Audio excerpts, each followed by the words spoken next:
of chaplaincy at Barts Health NHS Trust. Some of you might understand what is chaplaincy, some of you might not know what is chaplaincy. Chaplaincy is the religious, spiritual, pastoral support that is given to patients, families and staff in the hospital. So Royal London Hospital, Whipps Cross Hospital, Newham Hospital, St Bart's Hospital, parts of Mile End Hospital, we have a department which is called chaplaincy. I am the head of chaplaincy, and we have imams, we have sisters from the Muslim community who provide support to the Muslim patients, but we also have Christian, Jewish and other faith communities as well who I manage. But in terms of the Muslim community, if you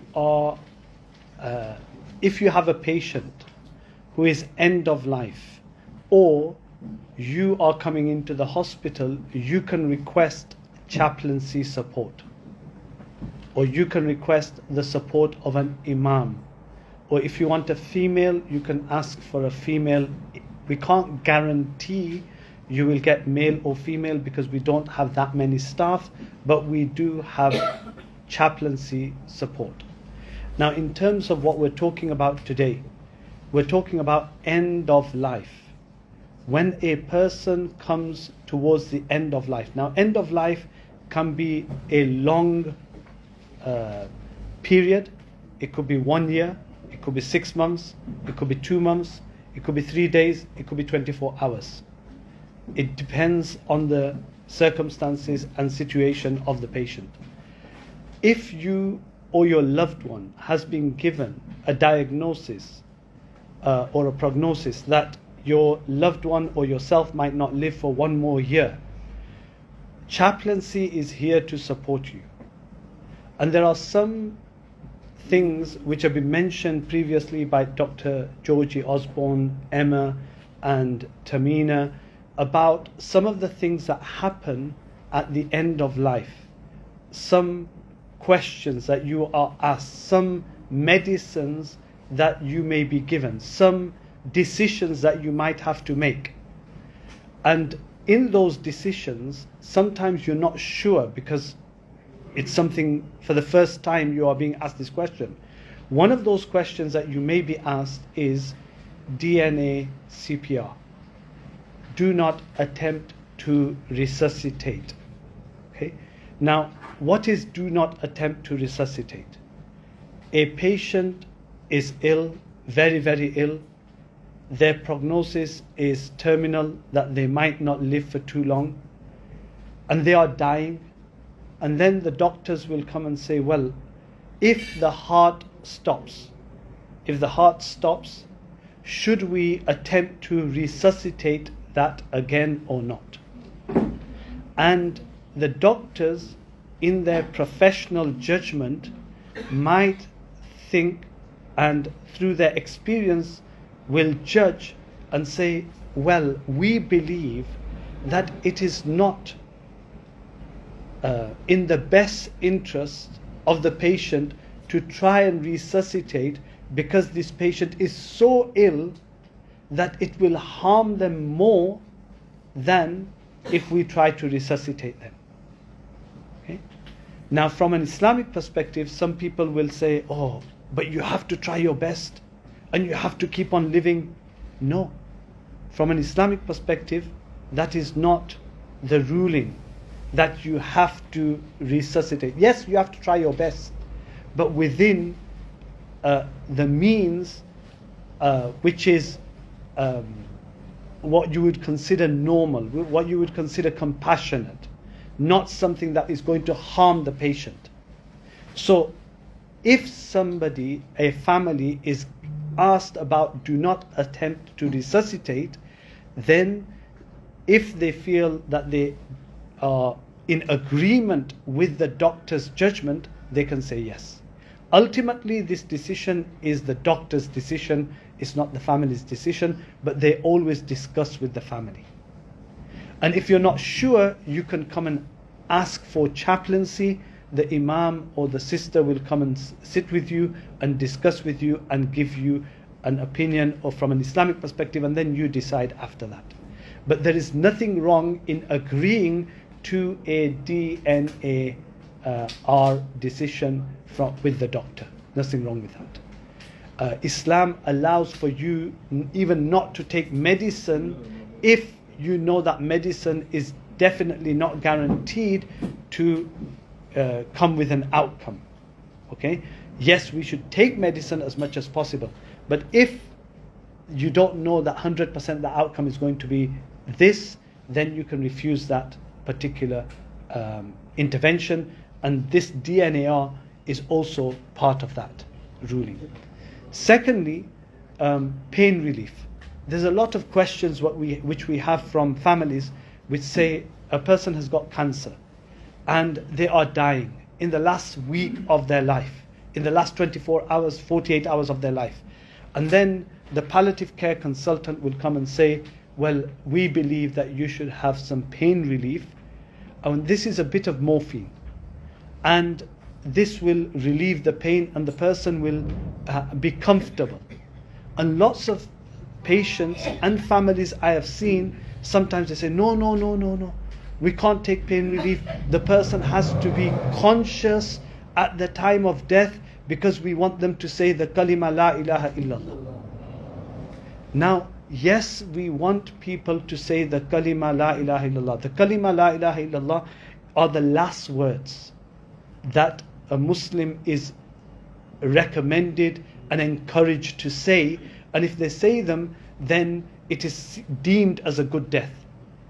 But the issue that we have here is that the misunderstanding from the patient and the family is that the last words have to be said at the last moment, whereas the last words don't have to be said at the last moment. The last words could be said 48 hours before, and then pain relief is given. The person falls asleep, falls unconscious, and then eventually dies. Their last word was still the same as what they wanted 24 hours in the last moment. But sometimes people don't understand this.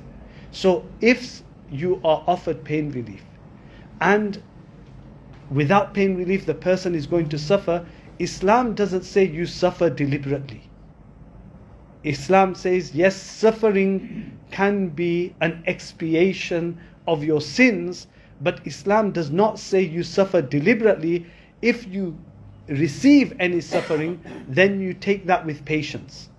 But if you are able to relieve that suffering, so when we have a headache, we take paracetamol. We don't say, okay, I'm going to stay with the headache so that my sins are going to be expiated. No. We say that we will take paracetamol. Similarly, if a cancer patient needs pain relief, they will take pain relief. So this is another misconception that we have. The third thing I want to talk about is sometimes a patient is on a ventilator. And then, as our colleague just mentioned about Tahmina mentioned about the ceiling of care. Once you reach a level where the doctors have tried everything, and now they can't do anything else, then they will say to the family, now we have to take them off the ventilator. Now, it doesn't mean that they're going to kill the patient. They have tried, because the ventilator is to keep them breathing whilst they fix some organs. They're trying to fix the liver, they're trying to fix the kidneys, they're trying to fix the heart, they're trying to fix the brain, they're trying to fix some organ which is not working, and the ventilator is helping you, the lungs keep on breathing. But once all the efforts have been made to fix that person and there is no fixing, then Islam allows for that person to go naturally, which is called a natural death. Okay? So we have to take them off the ventilator, fine. There's nothing wrong with that, as long as they've tried. Sometimes Islam says you don't even put them on the ventilator if it's futile, if there's going to be no outcome which is going to be positive. If you know there's no outcome, why are you putting them on a ventilator? So sometimes it's emotional that we say, oh, they're going to take them off the ventilator, my dad's going to die, are you going to do this to your dad, etc., etc. No, you don't have to get emotional. Sit down, be calm, sit down with the imam, sit down with the chaplain, let's have a conversation. Yes, we might give you 24 hours to take in the pain and to be prepared. But if there is nothing that the doctors can do, then there's nothing that the doctors can do. Remember, from an Islamic perspective, we always believe that that time is written. إِذَا جَاءَ أَجَلُهُمْ لَا يَسْتَأْخِرُونَ سَاعَةً وَلَا يَسْتَقْدِمُونَ. When that time comes, it will not move 1 second forward, not 1 second backwards. That time is written. Whether there is 100 doctors there, whether there is 10 ventilators there, or whether there is no one there, that time is written. And that is our belief, core belief. So ventilators, sometimes we have some issues with families. Don't get too emotional. Understand where the doctors are coming from and understand what they are explaining. And finally, as was mentioned, if there are large families, be considerate about the hospital and how they can manage large families. Sometimes we have one family member, they come to the doctor and say, what is wrong with my father? Then the other son comes, what is wrong with my father? The other son comes, what is wrong with my father? Is this Islamic etiquette? Why don't you get together and say, we will be here at this time, one doctor, all the family will be together, one spokesperson for the family. Then the uncle comes, then you say to the uncle, we have spoken to the doctor, we will explain to you. You don't have to go to the doctor. The auntie comes, we have spoken to the doctor, we will explain to you. That is Islamic etiquette. Not, if you had if you had your family member in bed 31, and bed 32 is keep on calling the doctor, how would you feel? They're taking the doctor away from your family member. They're taking the nurse away from your family member. So we have to understand that we shouldn't become a burden on the hospital. Sometimes large families, we can manage large families as long as the families work with us. Two members of the family go and visit, come back, and then go home. 2 family members go home. Immediate family members stay. One other thing I'll mention. Sometimes we have large families and the men take over. The husband is dying and the men take over. Where is the time for the wife? Where is the time for the children? When I'm there, I will make sure that I'll take up all of the family and say, I'm going to give half an hour to the wife and the children alone. Because this happens within our community. We don't think that the wife has different emotions. The children has different emotions. Everybody has different emotions. We need to be considerate for everybody. Yeah? Be considerate for everyone. And lastly, chaplaincy department is of advocacy for you. If you want support, call us and we will try and support. Remember, we are only 4 people for the whole of the Barts Trust. So we might not be there straight away. But alhamdulillah, if somebody calls us at night, within 1 hour, there will be an imam or a sister with you to support you. Within 1 hour. That is our aim. And we, majority of the times, 99%, we will get to you. So I hope I've been able to explain to you end of life issues that happen in the hospital. May Allah subhanahu wa ta'ala make our death easy. May Allah subhanahu wa ta'ala grant us all a good death. And for the professionals here, I always say to the professionals that the concept of good death for a Muslim might be slightly different to what you understand.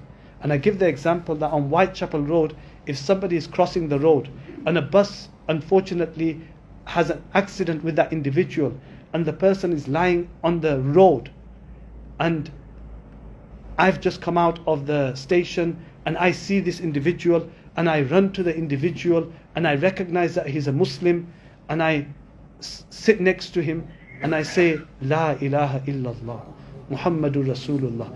And he repeats after me those words, La ilaha illallah, Muhammadur Rasulullah. And that was his last breath. Although that death was tragic, and although that death was traumatic, and although I might find the family absolutely distraught in A&E when I see them later on, when I tell them 2 hours later that his last words were La ilaha illallah Muhammadur Rasulullah, it will make a massive, huge difference to that family in terms of their bereavement and in terms of how they cope with that bereavement, because they will consider that death, although traumatic, although tragic, they will consider that death as a good death, because the last words were La ilaha illallah Muhammadur Rasulullah. So always try and achieve a good death. according to the background, according to the culture, according to the religion, and according to the spirituality of the persons that we deal with. Thank you very much. Allah.